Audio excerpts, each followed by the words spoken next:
Well, if you're watching in Turkey, you might not be able to get to the YouTube website. The Telecommunications Authority there has confirmed that it's received a court order to block the site, and some users are complaining that they can't get on. It has only been a week since Turkish authorities blocked Twitter as well. Let's talk more about this with our social media producer, Sam Barry. Thanks for coming in, Sam.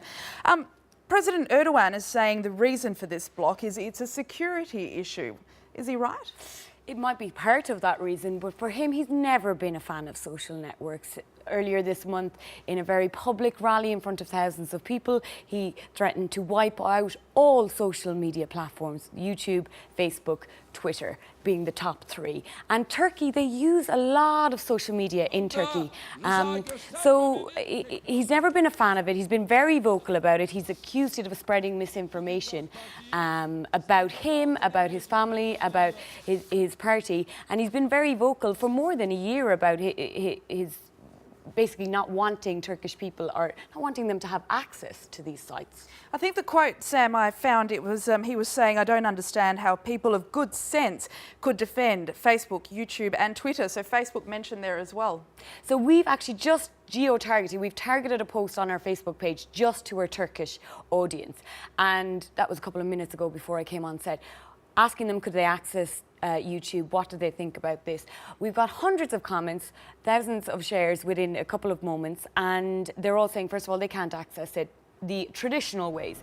So most Turkish people that are on these platforms are savvy enough that they found from the Twitter ban that there's a few obvious ways to get around it. Yeah, they got around it, didn't they? They got around it. Not only were they spray painting the numbers that people would have to input into their computer to get on what's called DNS or virtual private networks, VPNs, in order to get around the ban. But it really shows when this happens that it's very hard for any government, any organisation to shut down a part of the internet, because there will always be ways to circumvent it.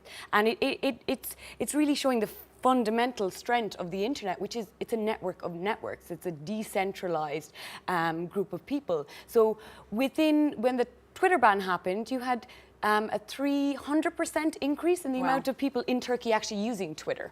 So he's pushing, I mean, when these bans happen, he pushes the traffic in Turkey huge amount. So YouTube is blocked in Turkey, is now trending not only in that region but worldwide. So he puts what's happening there on a global scale. Okay, Sam, lots to watch. Thanks a lot.